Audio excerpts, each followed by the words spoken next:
काफी शोर शराबा, पीछे से किसी की आवाजें आ रही हैं। अजीत पवार बोलते बोलते रुक गए। अब कोई नेता सामने आने वाले हैं।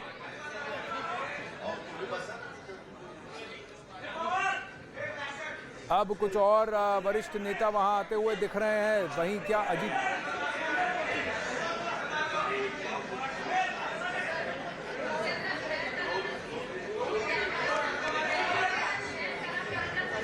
नीरज इस वक्त हमारे साथ हैं। नीरज, काफी चौंका देने वाला ये अनाउंसमेंट, ये ऐलान जो किया है शरद पवार ने, कहीं पर क्या शरद पवार जी भावुक हो गए?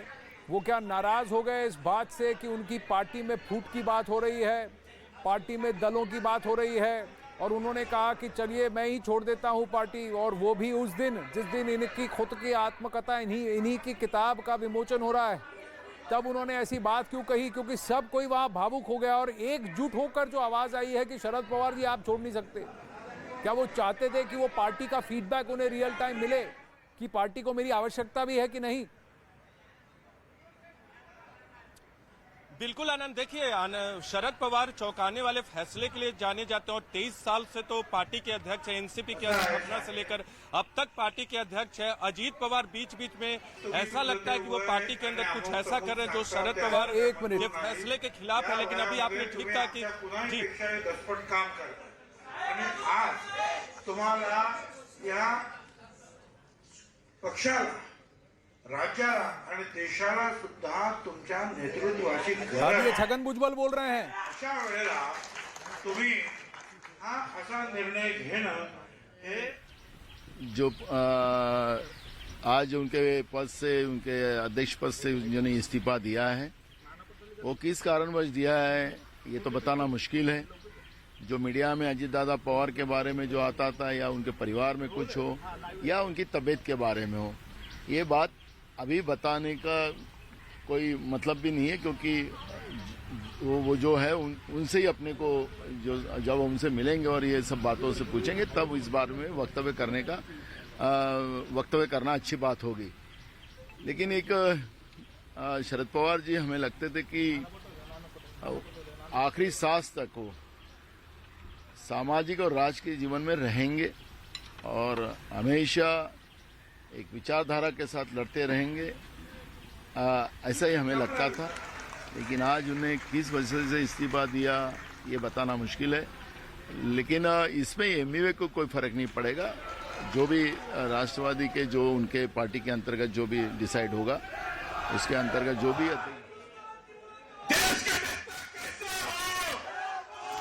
फिर से छगन भुजबल ने बात की है। छगन भुजबल ने कहा है कि आप ये निर्णय कैसे ले सकते हैं।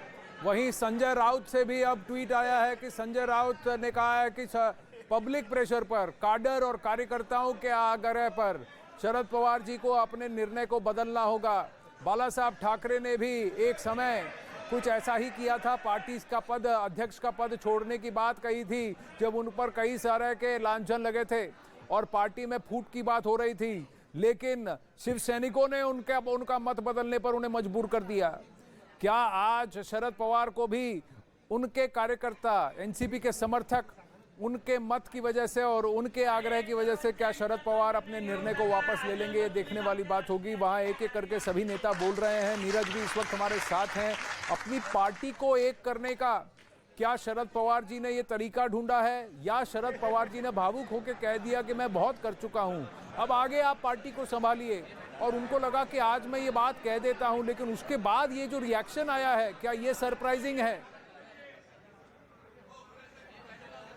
देखिए आनंद, 2 या 3 वजहें बताई जा रही है शरद पवार के फैसले की, जो उन्होंने पत्र भी लिखा है। कुल 18 लोग हैं एनसीपी से जुड़े, एनसीपी पार्टी से जुड़े, जो ये डिसाइड करेंगे कि आने वाले वक्त में एनसीपी का अध्यक्ष कौन होगा। और 18 लोगों में बहुत लोगों को हम भी जानते हैं जो कि शरद पवार के बहुत नजदीकी हैं। वो पार्टी के अंदर विभिन्न पदों पे हैं, लेकिन शरद पवार की बातों को इग्नोर नहीं कर सकते।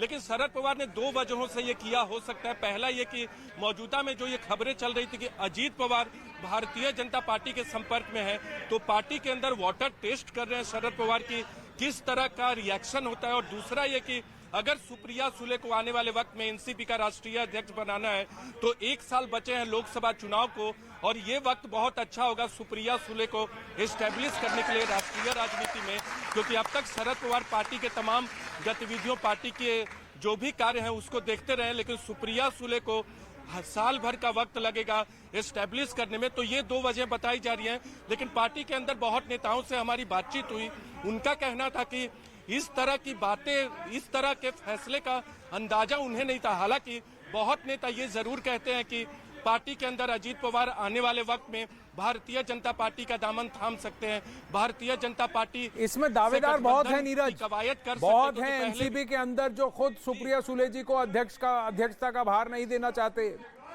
और ये भी है कि अजीत पवार और सुप्रिया सुले के बीच में एक दूसरे के ऊपर कौन किसके ऊपर भारी होगा और किसको आगे किया जाएगा। प्रफुल्ल पटेल भी हैं वहां पर, छगन भुजबल भी हैं, जितेंद्र आवाड़ हैं, कुछ और भी नेता हैं जो कि अपने आप को इस काबिल समझते हैं कि वो शरद पवार जी के बाद इस पार्टी की अगुवाई करें, अध्यक्षता करें। काम केलं अगदी काय म्हणता येईल त्यांनी। देखिए, नेताओं की फौज और बड़े बड़े नाम की फौज बहुत है, लेकिन क्या शरद पवार और एनसीपी इस बात को लेकर तैयार होगी कि शरद पवार के परिवार से अलग कोई अध्यक्ष का पद संभाले? ये सबसे बड़ी बात होगी, सबसे बड़ी चुनौती होगी। और जहां खुद शरद पवार ने 18 नेताओं के नाम लिखे हैं अपने पत्र में, 18 लोग ये तय करेंगे कि आने वाला एनसीपी का अध्यक्ष कौन होगा। लेकिन गठबंधन के सहयोगी, आपने जिक्र किया संजय राउत का, संजय राउत भी कह रहे कि बाला साहब ठाकरे ने जब इस तरह का जितेंद्र आवाड़ बोल रहे हैं तो पार्टी के कार्यकर्ताओं की तरफ से आवाज त्याच्या चेहऱ्याकडे बघून गेले 60 वर्ष कार्यकर्त्याच्या मनात काय असे ओळखणारे जादूगार आहेत। सर वय हे तुमच्यासाठी काही प्रश्न नाही। मी 2004 साली तुम्हाला नागपूरमध्ये तुमच्या इथनं रक्त वाहत असताना प्रचार करताना बघितलं, त्याच्यापेक्षा तर आत्ताची तुमची तब्येत खूप बरी आहे।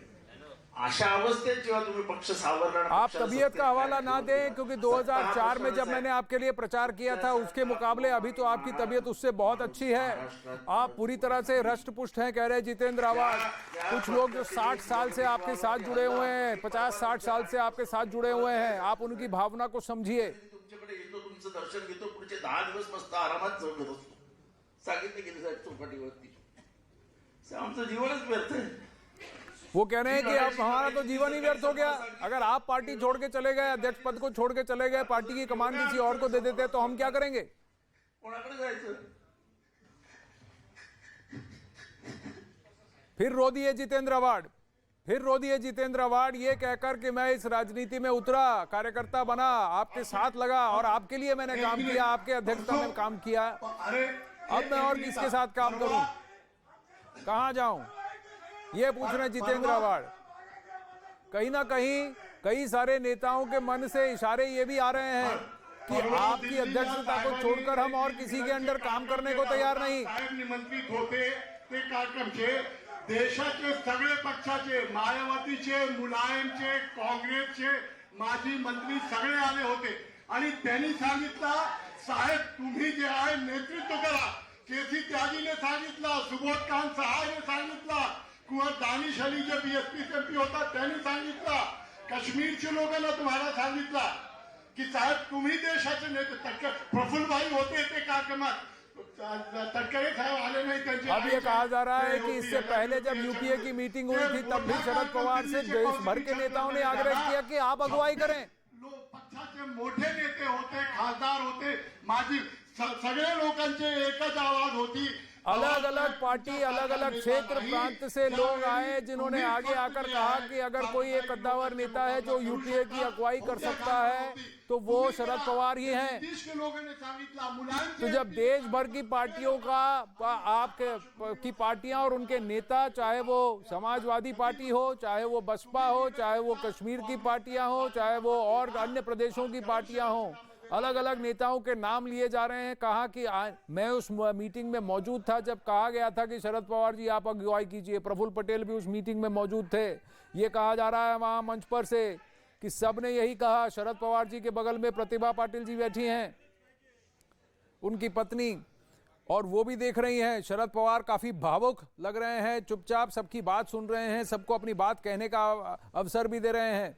विवेक गुप्ता इस वक्त हमारे साथ हैं। विवेक, क्या कई लोगों से समर्थन भी आ रहा है कि शरद पवार जी को अपने निर्णय को वापस लेना पड़ेगा। पर क्या कहीं ना कहीं शरद पवार जी अपना मन बना चुके हैं, या फिर शरद पवार जी टेस्ट कर रहे हैं कि उनकी पार्टी में सही में शरद पवार जी बोल रहे हैं